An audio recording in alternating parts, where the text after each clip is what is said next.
Welcome back to Just the Tip. Thank you so much for joining us.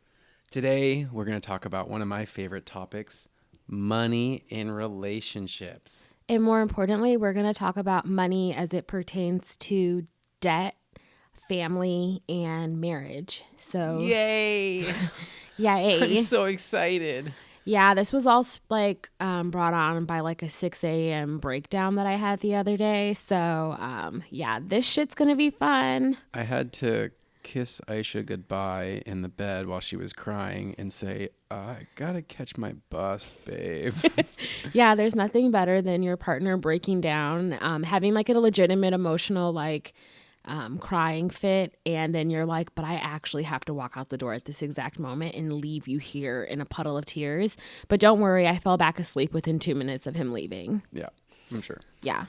And last week we kind of touched on finances, and one of your friends, Aisha, who listens, gave us their feedback for what they do in their relationship, and it got us talking about it. And so we want to talk about money in relationships now. And I want to thank everyone who listens. Everyone who's listening right now, thank you so much for listening, and thank you so much for engaging with us. It actually made me excited to record. Yeah, it's exciting. And I think for me, I've always been an oversharer, but I find this to be fun, to be creating something with you as we build this life together, and having these conversations spark with mainly people who we know online. I get some feedback from complete strangers, but it's really cool to have these dialogues started with people who are in our social sphere.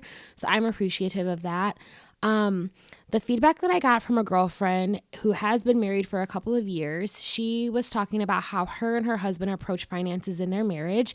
The way that they do it is like this. They have kept separate bank accounts, and she swore by that being a solid piece of advice that she received for marriage. Mike, obviously, this is not news to him and to most people. I was married before, and something that I swore by was like not having joint bank accounts. And I just preferred that. So I think it's kind of cool to hear someone else say that they enjoyed it. Our relationship right now as it pertains to finances is completely different than how I was in like previous relationships, but I do like the idea of having separate bank accounts. But something that they do is they each get their check and they consider it one household income. So they manage their money together as a couple. So it's not like you make this salary and then the other person makes their salary. They consider it the household salary. They have agreed upon what are considered bills for the month. They have a spreadsheet that they update every 2 weeks. They input all of the bills. She was able to negotiate and get her hair considered a monthly bill expense, which props to her. I was trying to sell Mike on considering my nails to be a monthly expense. Sorry, Pekka. He said no. For me, nails are maintenance more than my hair. I will give, if we were doing this, I would give you a hair allowance that comes out of our shared income, but I would just call it a monthly maintenance allowance, and I can use it for hair or nails. Sure, we could come up with an agreed upon that. Yeah. I just think if you saw the price, you would not think I don't think you know how much I spend on nails. So that's the thing. So with this whole strategy, so I'm interested in what people think, because if you have two incomes that are very similar. Well, let me finish really quick and say, so they take their two incomes, they each get it deposited into their own accounts. They have their monthly agreed upon expenses, and they go through how many expenses and all their bills that they have. And then at the end of that, whatever amount is left over, they divide that in half. So sometimes she is going to send him money for the difference, and sometimes he sends her money for the difference. But at the end of the day, they basically have an equal income, and they have found out a way to have pay what's the word, parity? Yeah, sure. Fuck, someone's gonna be like, no bitch, that's literally not what it's called. No, I think it's parity, because disparity means unequal. I think they found a way to have pay parity, equal pay, whatever the fuck. I've had no sleep and like 2 holiday parties this weekend. So anyway, they do this. And so I asked her, I was really curious. I was like, okay, so do you guys make similar incomes? Because it just feels like if someone has way more money than the other person, it feels weird. And she's like, actually, no, we don't have similar incomes. And she's like, some people do it based on percentages. But she's like, when you do it that way, whoever makes more money always is going to make more money. So she said that the way they do it is her husband makes considerably more than her, but they still divide everything in half. And it was really interesting to me because one, I like that there's a lot of transparency around what are the expenses we have that are reoccurring. And then two, it was just a very like easy, equal way. And you and I make similar salaries. I was also though raised by my mom being the breadwinner my whole life. So I legit was raised by a woman who told me whoever has the money has the power. And I think that I actively work to not become like a little power maniac, because I feel like if I made considerably more than you, it would be like I would be in therapy consistently having to keep my ego in check, because I just feel like I'd be inclined to be like the head bitch in charge. And like Hey, there's nothing stopping you from thinking and acting like you're the head bitch in charge. Okay. Did you guys call me a bitch? No, I'm joking. And what's funny is that both of us, I think, would be totally okay with the other person making all the money. Like we each want the other person to like make it. Yeah. So this strategy to me makes complete sense if you have similar incomes. Now that being said, if you have disparate incomes, it can still make sense if you're both on board. So if both partners are on board, then I think that's actually great. For us, I think right now our earning potential is pretty similar. No, you're getting your master's. You're surpassing me. Yeah, but this is me waving bye to you. I mean, we just need one of us to take off. So it wouldn't be the worst thing for us to do.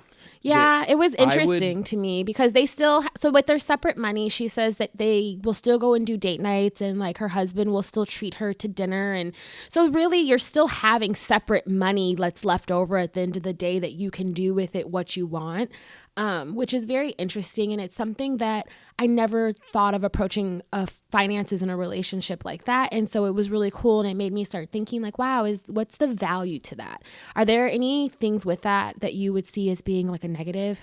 So I think the value could come if the person who makes less money is better at money management, then they will get some of their partner's income and probably manage it better than their partner would have managed it themselves. To be fair, nobody's better at managing money than people who don't have it. Yeah. To be honest, absolutely. Like when I made almost $0, and by $0, I mean I was making like, I think I remember negotiating a job once and they offered me like $35,000 and I negotiated to $37,500, and you could not tell me that I was not the entire shit. And I just remember like managing the shit out of my money and having this like amazing life. And now if you were to give me that, I would be distressed. Yeah.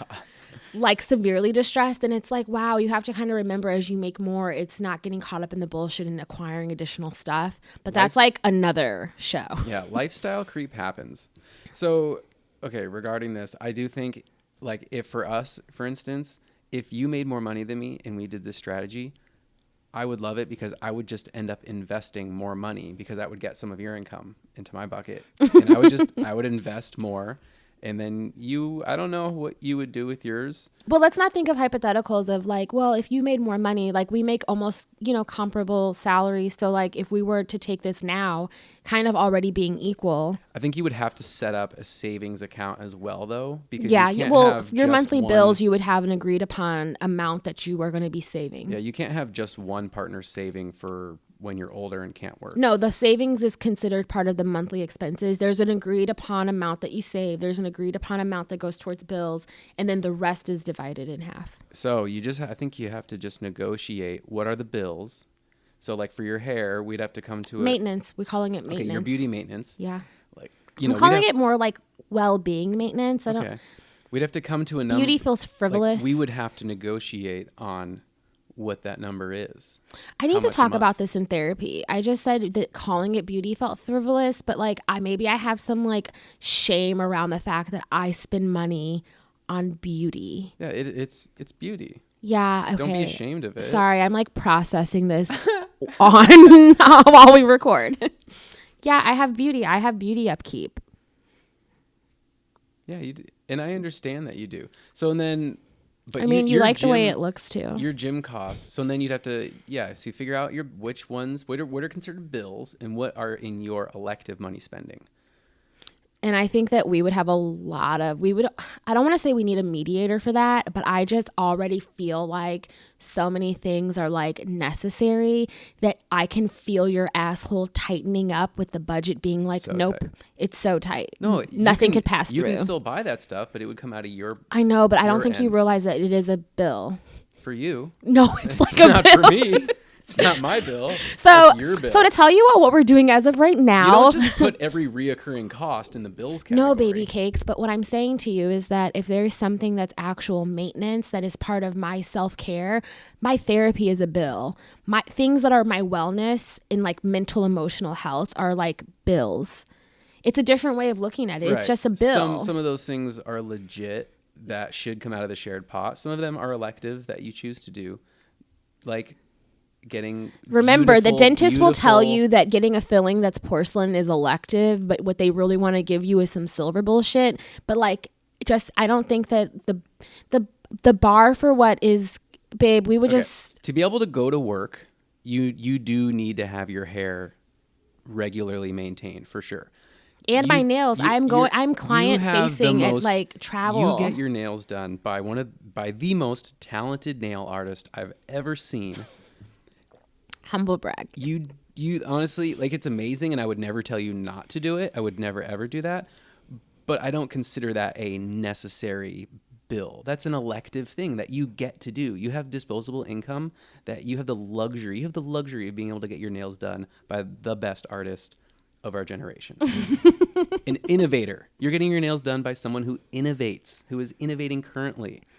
That's a luxury. That's not a thing that you absolutely need to do to survive. Nail maintenance. Nail maintenance is, quote, a luxury, but I was getting my nails done at a cheaper place years ago before I was going to Pekka. So it was always something that I did for myself.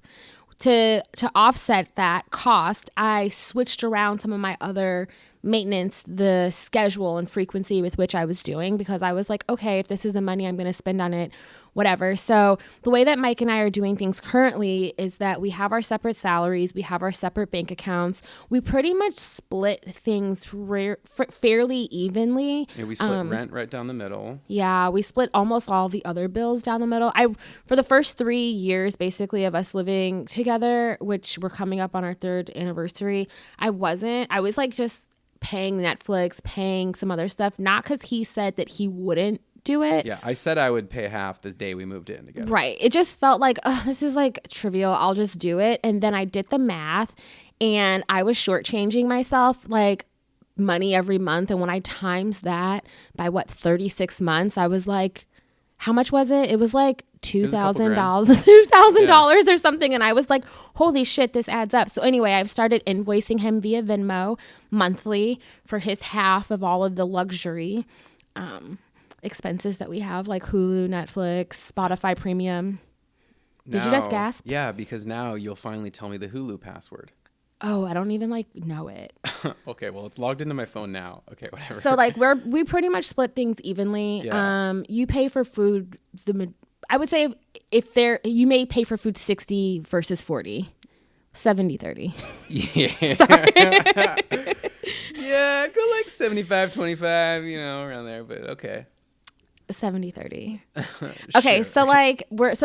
So we're as we prepare to get married, one of the things that we kind of touched on is debt.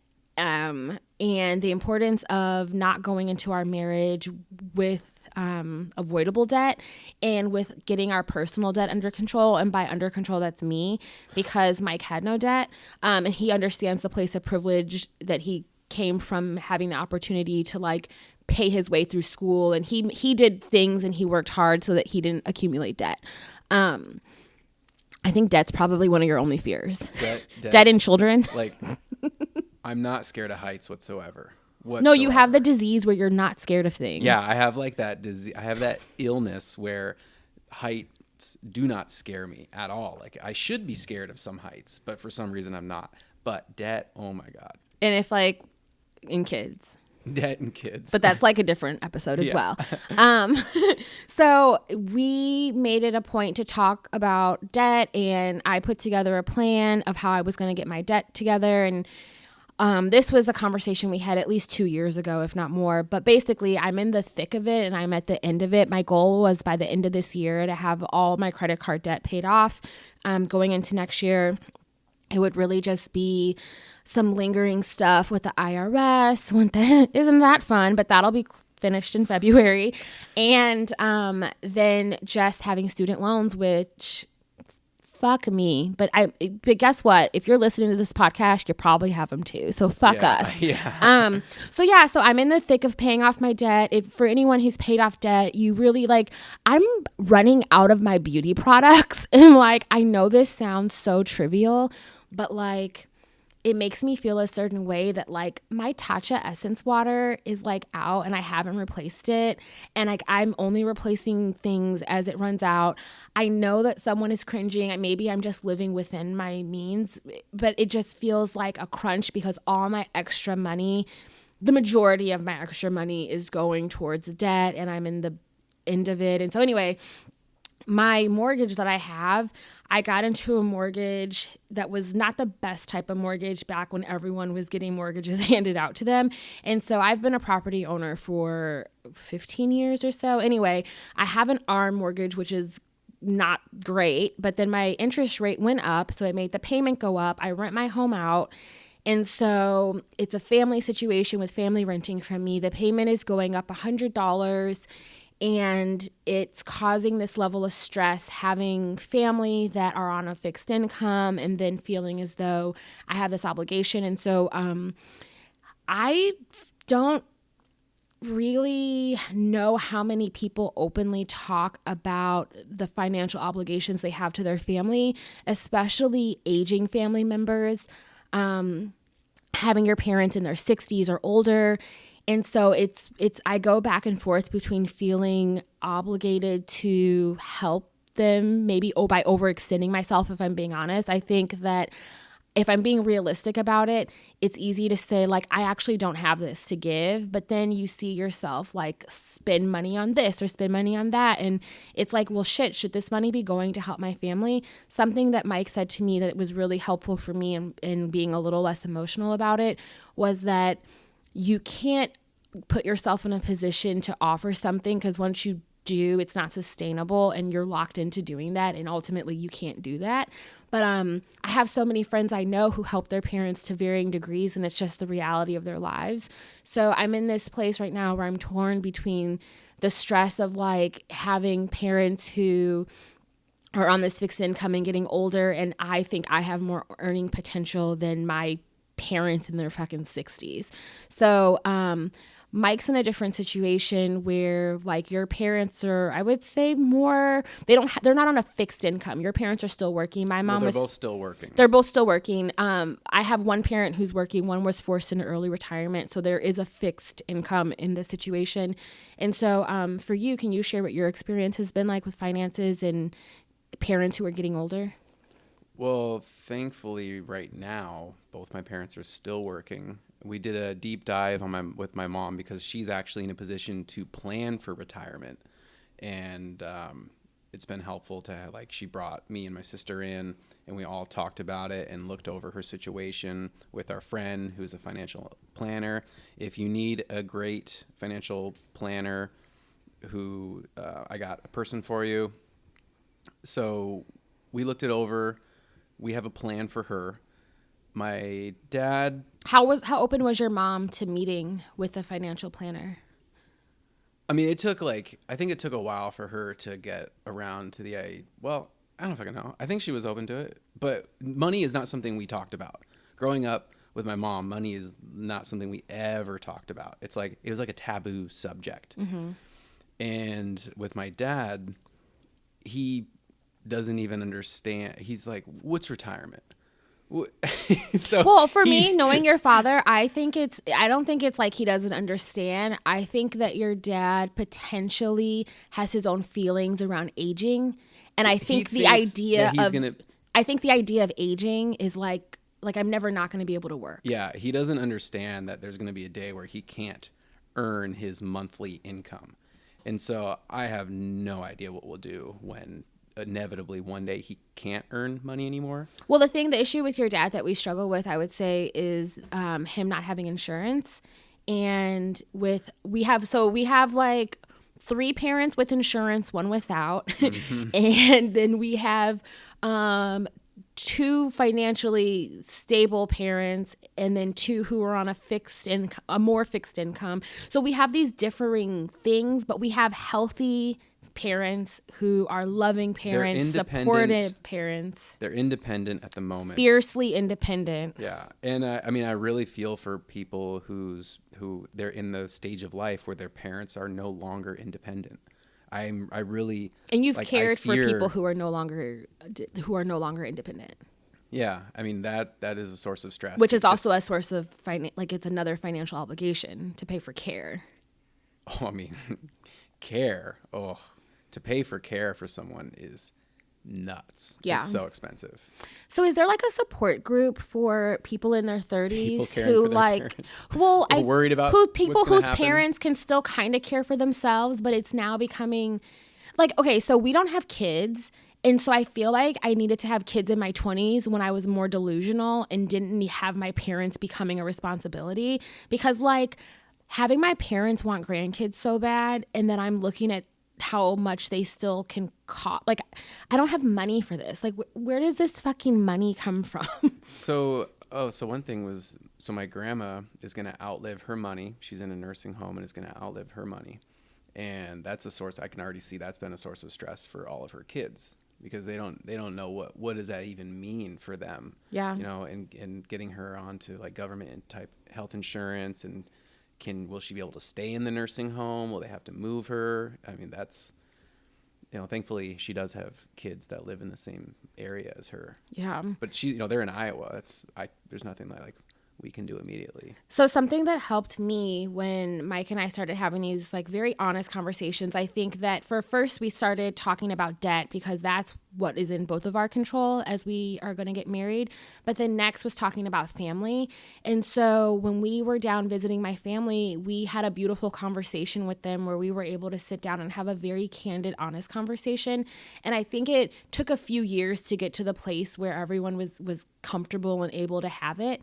But I had to tell my mom in particular that the person I love and the person that I'm building my life with, finances are a core value for them, and financial honesty and transparency is something that is absolutely present in our relationship. And I told her that I always needed her to be as honest with me as possible about the realities of their situation, mainly because my mom has always been independent and she never wants to seem as though she's incapable of handling things herself, which by all means, my mom's she's one of the most amazing women I know in terms of what she's been able to do. But the realities of being aged out of industries and it just happens. And so anyway, I had to let her know that like I desperately need her to start changing her relationship with money, because I have to have the most honest, accurate information when I come to Mike, because the way that I choose to show up in this relationship and the way I will show up in our marriage is not going to be one where we're not talking about money. I've had friends tell me situations where like one partner isn't being secretive or trying to be deceptive, but if someone has a wildly different relationship with money and maybe the other person is just not inclined to probe or ask questions, once you're married, you have all types of shit that can happen. And you're like, wait, you've been doing this with your money? And now that shit affects me? And so I'm just happy that at least I feel like you and I talk about most stuff. So the second part of what we started talking about was how our families affected us and what we can do right now, how we need to adjust certain things to plan for the future. But then also what happens with our money once we're married? How will our money change? How are we going to invest in, really live and build a life. You're really focused on retirement. I don't really think about it. I passively have things set up. So I'm doing more than maybe the average person, but like you actively are investing and doing all this stuff. And then the investments I have is more of like the default account that manages stuff for you. So I think once we get together, like, and it's official, I would trust handing that over to you, with the knowledge that I will ask you a million questions and want to see receipts. Yeah, for sure. Yeah. I think the precursor to any of this is you and your partner absolutely have to be honest with each other about all of your finances. First, you got to be honest with yourself about your You got to finances. be honest with yourself. Yeah. And I think I know it was hard for you to be honest with yourself because you felt like if I just don't really understand fully, then it's not real. That's not at all what it was for me. Okay. Okay, so that's what your perception was. Yeah, what it really perception. was for me was I don't value this. And it took me some time to value it. And before I 100% valued it, first I didn't care. I mean, I cared enough to do, I think, the average, type of management of stuff, but I didn't care the way you cared. You are an extremely thoughtful person with finances, which is good. It's great. But for me, at first, I didn't care. And then I am in love with you and realizing how important it is to you. So really, I made it a priority to myself because I'm building a life with you. We're engaged. We're getting married. And that was enough for me. I didn't have to wait for it to be innately inside of me and my passion to start doing some shit. And I think that's a good point. You don't need to wait for it to be the thing that gets you off before you start doing some action around it. Having a partner who values something is enough for you to start doing some work. So that's what actually happened. Okay, yeah. And before I ever asked you to tell me about any of your finances, the first thing was I just asked you, do you at least know your situation? Do you know where your debts are, where your assets are, how much money you make, how much you spend, and how much you're saving? I just asked you to figure that out on your own. Do you remember what my responses were? You eventually made your own spreadsheet and you figured out all of your student loans. Like you actually looked at the balances and you looked at all of your balances with everything. And I remember at the time. But this is, I want to just clarify, this isn't like I had no idea what bills I had or what debt I had. It was, if you ask me, what is your balance due right now on this or that? And I was like, I don't fucking know. I mean, I pay all my shit on time, but like, I don't fucking know. So I just want to, I got to kind of cape for myself a bit. Yeah. At the same time, you did say, you're like, oh, I kind of didn't realize this was that. Yeah. There was something that you discovered. You discovered something. Hashtag out of sight, out of mind. Yeah. So you got honest with yourself, and that's the most important thing, is just understand where you're at. There is no shame in living within your means and understanding I can't afford this. But I really want a Michael Kors wallet. I know. No, I'm joking. Like there's no shame in just saying to yourself, I can't afford this. I have to pay my student loans because we all have student loans. Well, not everyone, but anyways. And by not everyone, he means some fucking self. Like that sounds douchey. Yeah, but I'm just saying. Okay, so like, get honest with yourself. Get honest with your partner. What advice do you have for people who are maybe in your position in their relationship where they are the ones who are more financially, they have a higher financial IQ, and it's not just talking about it, but they put it into practice? Do you have advice for them on how to meet their partner where they are?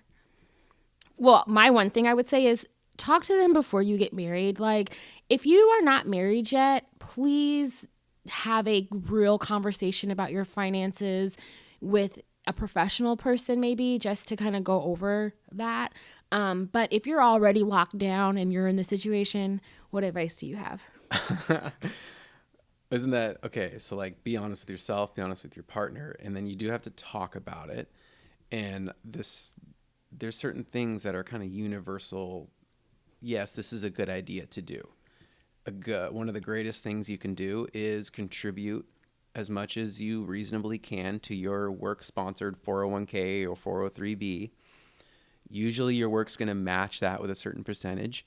Put in up to their matching amount. So if they match up to 5%, at least contribute 5%. No, babe, I'm asking you, like, what advice do you have for people who are in a relationship with someone who does not prioritize finances, or maybe they are not financially as astute as their other partner, like how you were?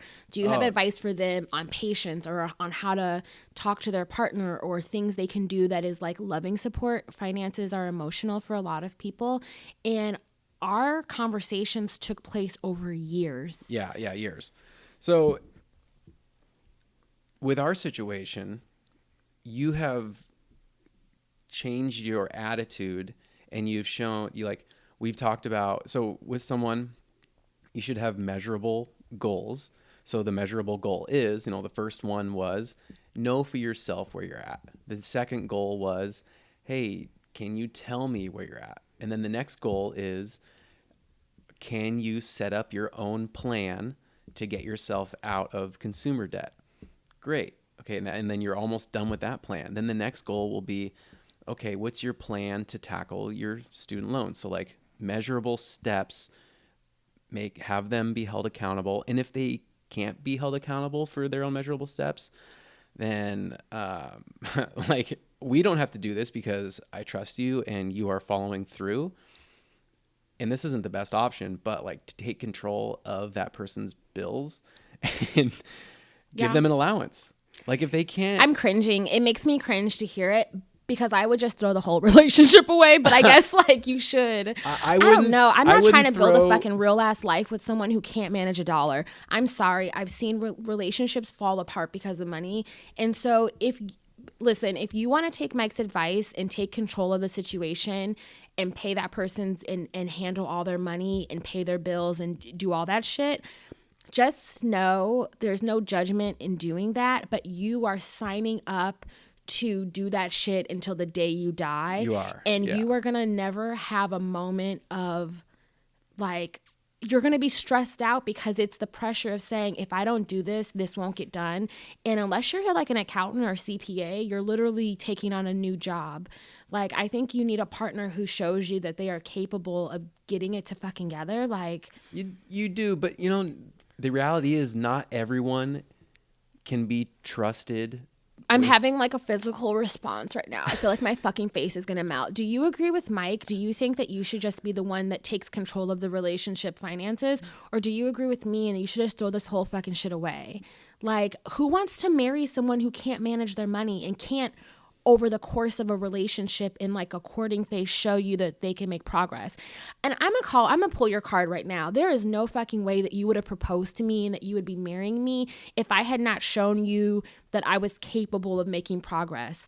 I have given you something to go off of. You want to have your foot at the back of someone's throat to have them save money, you will feel stressed that any day something could happen. No, I wouldn't have my foot at the back of your throat to save money, because you would get your allowance and I would already be taking money out of your own income and saving it for you. But that only can happen if that other person relinquishes control. I'm talking about what's in your control. You must relinquish the control. I don't know what movies that's from. I just made it up. Oh, okay. Freestyling over here. I think that you should, if you know that finances are a deal breaker, if you have a spirit of struggle and you want to sign up for that struggle love and that struggle shit, by all means, you can sign up to have to be that person's financial advisor for the rest of your life. However, I think what's better than that is if you have certain deal breakers and there's certain ways you want your partner to, one, show up for you, but also to meet you at certain places. If they can't do that, then what the fuck? Why? Then that's okay. It's okay if they're not there. They can be there for someone else. Let them put someone else into debt. My dream is that for some reason you end up making so much more money that I'm put on an allowance. Oh my God. Know why that's your dream? Because you want to be a professional hobbyist. Yeah. All I want are heated floors. We were at a friend's house this weekend and I acted like I have never had a single nice thing. And we called it out in front of everyone. I was like, I'm acting like, one, I've never been anywhere. And two, I've never had a nice thing. I was just like loving the art in the house and the heated floors. And I was just like pouring compliments all over the place. I put on a faux fur jacket and laid on their sofa and had a photo shoot as I'm holding my like sour beer in a martini glass. Hashtag new money. Like, I was out of control, and now all I want are heated floors. And Mike was like in the car, we were talking about this, driving to Trader Joe's, and you're like, we can't afford that. We're just not going to have it. And I'm just like, I can't even want No, something nice. You said that you were like, heated floors are going to be a deal breaker for me. And I said, No, it's on my dream list. Like oh, I you said said dream. deal breaker. Okay, well, yeah, then deal breaker. I want heated floors. But I'm saying, at least in the bathroom. For us, it can't be a deal breaker because the places that have the heated floors are not within our budget. So I think that this is how every conversation goes regarding stuff and money with us. Aisha says, I want this. It's going to be a deal breaker if it doesn't happen. And I say, well, we can't really afford it. And then we usually end up, so far, we've met in the middle. It sounds like a really healthy relationship. To be honest, we have an open conversation. We both feel comfortable challenging what the other person is saying. We know how to respectfully disagree, and we compromise. Yeah. But I mean, there is the conflict. You can't shy away. You have to understand that there's going to be emotion involved. Finances are the number one reason people get divorced. So my emotion also with these heated floors is that for 3 years we've lived in a like nice condo that has no insulation. So, and it's winter and it's cold. I'm wearing a faux fur right now with socks. Like, I'm fucking cold. And so having heated floors, it was like a concern that I have all the time was alleviated. And it's like, wait, you can live like this where like you're just warm. You've been traumatized by 3 years of a really cold apartment. Really cold apartments. Okay, so like what are the takeaways that you want to leave people with finances? All right, my takeaway is match your employer match with the 401k or 403b. Match it. Know which fund it's going into. A lot of employers will have like a target date fund of let's say I'm going to retire, quote unquote, at year 2050. Your target date fund will do everything for you with the plan of being where you need to be in 2050. And by being where you need to be, I mean what they do is they basically just shift from risky assets early on to safer assets later. Are there on. any resources that make it fun? Ooh, because I don't know. I'm like getting glossy eyed. Okay, I'll go quicker. No, I don't want to rush you. I'm just saying, like, is there a way to give people information about finances? I bet I need to find an app for kids. Because no one, what about for 30-somethings who want something that's interesting? I'm sure there's an interesting YouTube video with graphics and all this. Okay, your homework is to find something that we can share with everyone as like a tool. Oh, great. Because it's like a good idea, and I know now I have to do it because it's a good idea. Yeah, okay. I don't want to do that. So more tips. Do you not want to help other people have financial freedom? No, I do. Okay. Without it being a pyramid scheme? Oh, you know what? And honestly, before you even start your 401k, tackle your debt. Understand how much debt you have. And I just want to emphasize debt is toxic. It grows if you don't pay it off, and no one's going to pay it for you. So do whatever you can to pay your debt down as fast as possible. Then you can start doing the fun stuff like contributing to your 401k. Oh, baby, that's fun. Meet your employer match, at least. Go above if you can. Then you can contribute to a IRA that's outside of your employer. IRAs max out at $5,500 a year. So if you can do that, by all means, do that. Roth or regular, whichever one. There's things, I'm not going to go into it. So 401k debt, tackle that. Then max your 401k, then max your IRA. When do you build a savings? Like, oh yeah, sorry. Once you've gotten all your debt gone, you need to build up a cash emergency fund. Preferably, I mean, if you can get 1 month of cash, 1 month of expenses, whatever you spend in a month, if you can get 1 month of expenses saved in cash, you're going to be in better financial shape than like 50% of the country. If you can get 2 or 3 months of expenses saved up in cash. Did you say months? Months. then you're gonna be when inevitably He when don't your talk car too breaks good, down, but he real good with money. inevitably when your car breaks down, you're gonna be okay. If you get laid off, you'll have a couple months of expenses saved up. You'll be okay. Shit happens. Life is gonna throw a wrench right in your face when you Yeah, least Mike didn't expect have a it. job for 6 months because he let a credential Yeah. expire, and then he got fired. It was real fucked up.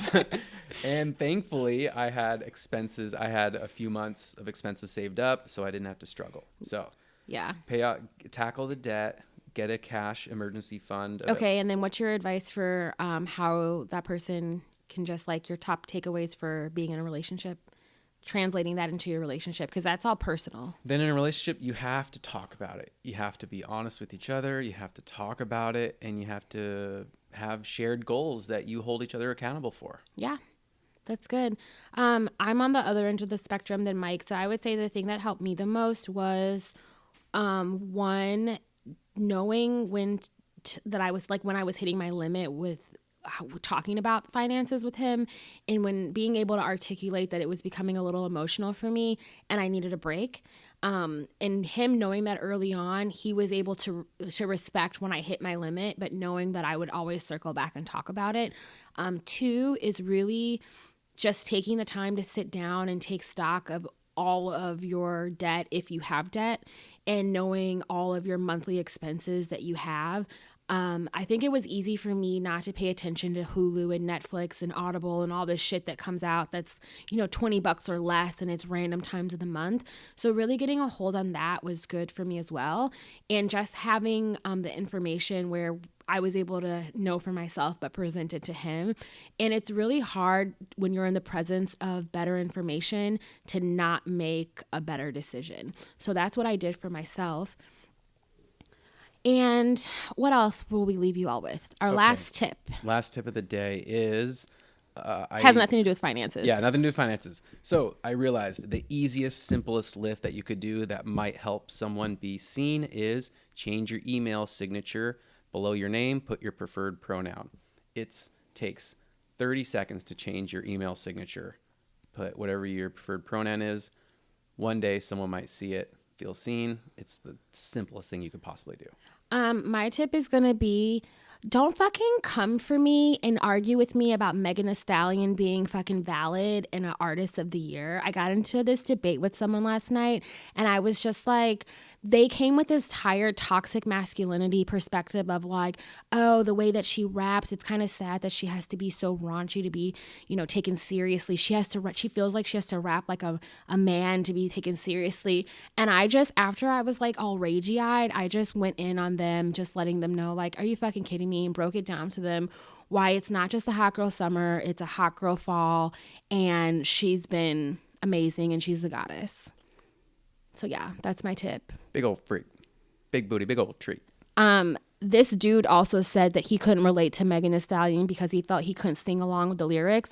And I'm thinking to myself, Mike sings this shit all the time. If you feel so fragile that your masculinity will be called into question if you sing along some lyrics to a fucking song, like, you got deeper problems with yourself. yeah. And guess what? Women can be both things. You can be raunchy and you can also be inspiring to other women. Like, I believe can't. they have a term for that. What's it called? I believe it's called a freak in the sheets. Oh God. Stop. Okay. I can't. Okay, Thanks bye. for listening.